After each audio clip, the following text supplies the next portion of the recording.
Mumbai police ने प्रीति जिंटा को लिखी चिट्ठी अगले 3 दिन में बयान दर्ज कराने को कहा। मुंबई पुलिस ने प्रीति के वकील को भेजी चिट्ठी, अभी भारत से बाहर है प्रीति। प्रीति जिंटा से अब तक मुंबई पुलिस का नहीं हो सका संपर्क, वकील के जरिए बात करने की कोशिश। सूत्रों के मुताबिक फोन का जवाब नहीं दे रही प्रीति, पुलिस को दर्ज करना है उनका बयान।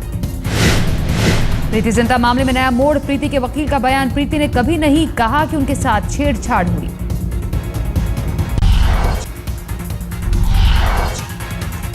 प्रीति के वकील हितेश जैन का बयान, पुलिस अगर प्रीति जिंटा को बुलाएगी तो वो बयान देने जरूर पहुंचेंगी। देखो, अगर पुलिस चाहती है उनका स्टेटमेंट रिकॉर्ड किया जाए तो वो स्टेटमेंट रिकॉर्ड हो जाएगा। कंप्लेनेंट को तो कोऑपरेशन देना ही चाहिए ना। अगर आपने कंप्लेंट फाइल किया तो ये जाहिर बात है कि आपको कोऑपरेट करना पड़ेगा, इसमें कोई दो बात नहीं है। प्रीति जिंटा के खिलाफ थाने पहुंचे वाडिया अस्पताल के कर्मचारी, प्रीति पर कानून के दुरुपयोग का आरोप।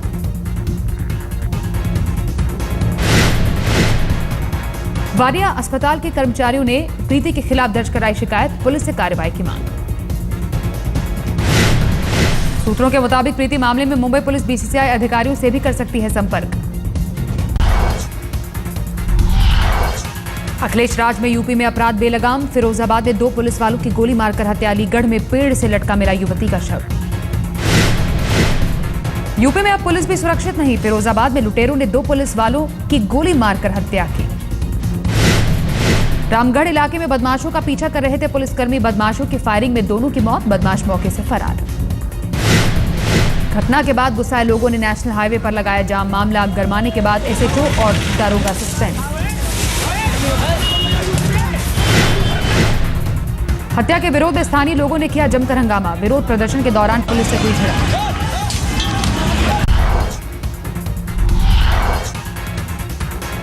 केंद्रीय गृह मंत्री राजनाथ सिंह ने कहा, यूपी के हालात पर है केंद्र की नजर। कांग्रेस ने भी अखिलेश के खिलाफ खोला मोर्चा, जितिन प्रसाद ने कहा, यूपी सरकार शासन चलाने में पूरी तरह विफल। बहुत ही मैं समझता हूँ खराब स्थिति उत्पन्न हो गई उत्तर प्रदेश में, जहाँ प्रदेश सरकार बिल्कुल विफल हो गई है। ये तो कभी इतिहास में नहीं देखा कि ये जो वारदात हो रही हैं, महिलाओं के ऊपर अत्याचार, मर्डर सरेआम तमाम नेताओं के, पार्टियों के, आम आदमियों के। बीजेपी नेता मुख्तार अब्बास नकवी ने कहा, समाजवादी पार्टी सरकार बुलाए सर्वदलीय बैठक, बिगड़ती कानून व्यवस्था पर हो चर्चा। यूपी में थम नहीं रही रेप की घटनाएं, गोंडा में नाबालिग से रेप के बाद सड़क पर फेंका। घर से 2 किलोमीटर दूर सड़क किनारे घायल अवस्था में मिली पीड़ित लड़की, अस्पताल में चल रहा इलाज। 3 दिन पहले बदमाशों ने लड़की को किया था अगवा, पुलिस ने दर्ज किया मामला। सामने आया यूपी पुलिस का बेरहम चेहरा, फिरोजाबाद में ऑटो चालक की लात घूंसों और डंडों से पिटाई।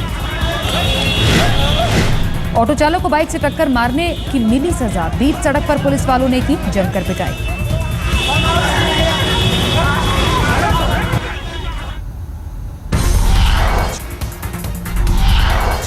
प्रधानमंत्री नरेंद्र मोदी ने भूटान की संसद को किया संबोधित, बेहतर रिश्तों के लिए दिया बी फॉर बी का मंत्र।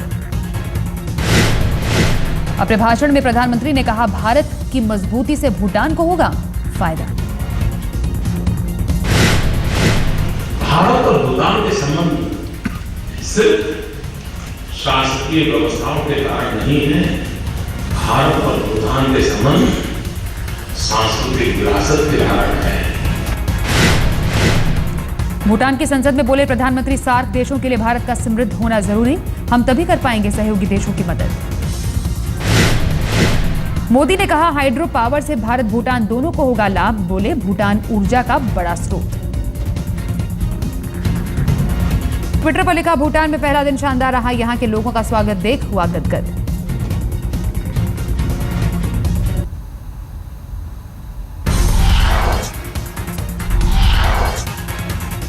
विदेश मंत्री सुषमा स्वराज ने पीएम के भूटान दौरे को बताया सफल और संतोषजनक, कहा आपसी रिश्ते और मजबूत होंगे। That this visit has been extremely successful and satisfying. This visit has reinforced and further strengthened the relations between India and Bhutan. विदेश मंत्री सुषमा स्वराज ने कहा, भूटान हमारा अहम पड़ोसी, इसलिए प्रधानमंत्री ने पहले की यही की यात्रा।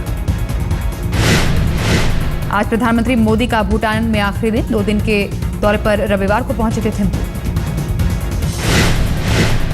रविवार को भूटान के राजा ने प्रधानमंत्री के सम्मान में दिया था रात्रि भोज। भूटान के पीएम भी थे मौजूद।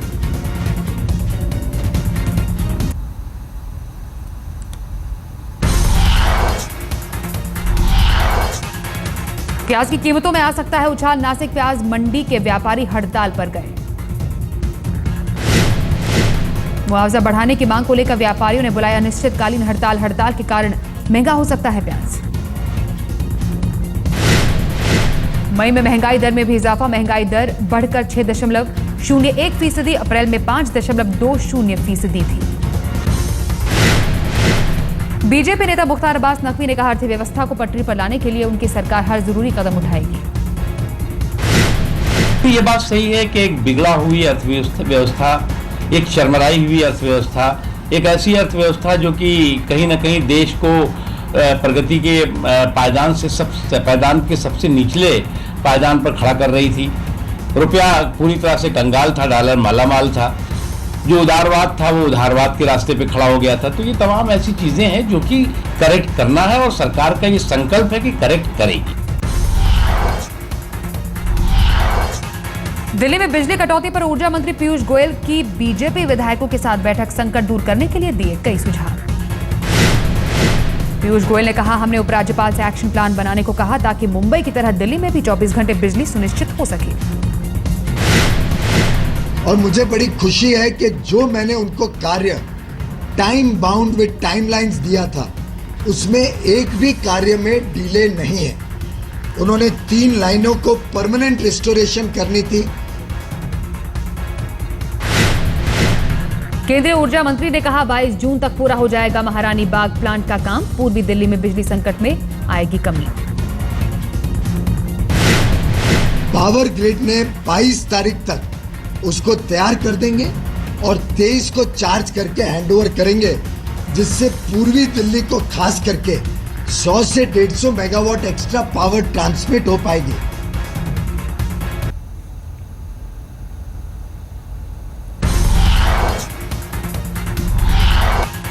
दिल्ली में बिजली कटौती के खिलाफ कांग्रेस का आंदोलन जारी। आज भी कई जगहों पर जमकर किया प्रदर्शन।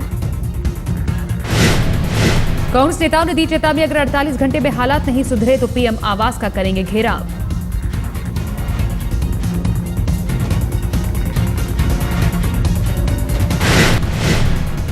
कांग्रेस ने केजरीवाल पर भी निकाली भड़ास। कहा, अगर आम आदमी पार्टी ने समर एक्शन प्लान बनाया होता तो ऐसी स्थिति नहीं होती।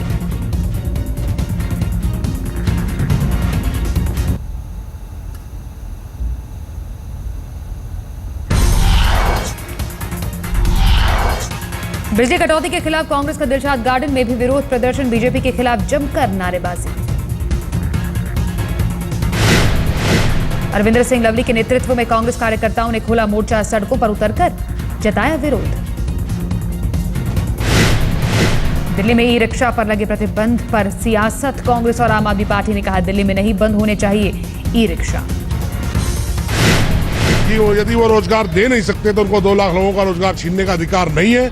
ई रिक्शा से दिल्ली में प्रदूषण कम हुआ है और जो लोग बेचारे पैर से रिक्शा चलाते थे उनको एक नए विकल्प के रूप में कांग्रेस ने ई रिक्शा दिया। ई रिक्शा दिल्ली में कांग्रेस पार्टी की देन है।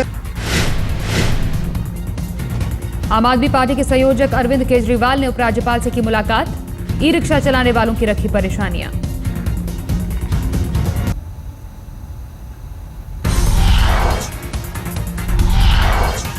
केंद्रीय गृह मंत्री राजनाथ सिंह ने किया दिल्ली पुलिस मुख्यालय का दौरा। दिल्ली में कानून व्यवस्था पर पुलिस कमिश्नर से की बात।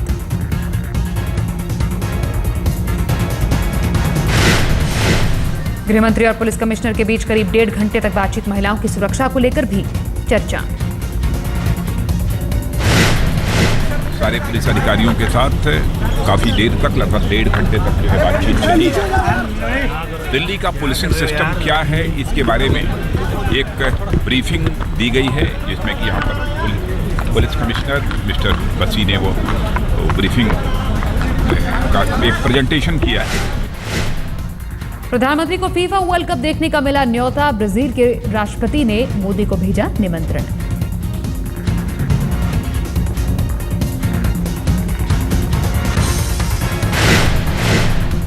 15 जुलाई को ब्रिक्स समिट में हिस्सा लेने ब्राजील जाने वाले हैं पीएम। 13 जुलाई को है फाइनल।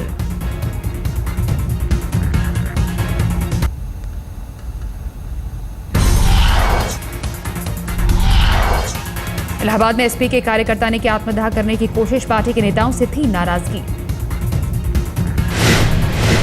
एसपी कार्यकर्ता ने कहा अखिलेश से वक्फ बोर्ड का अध्यक्ष बनाने की गुजारिश की थी, लेकिन आश्वासन के अलावा कुछ नहीं मिला।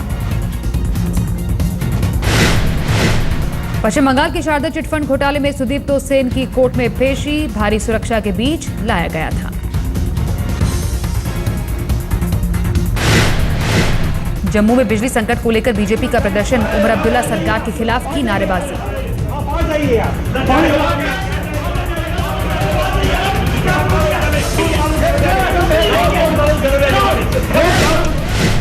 बीजेपी कार्यकर्ताओं का आरोप, जम्मू में बिजली की हालत बदतर, राज्य सरकार नहीं दे रही ध्यान।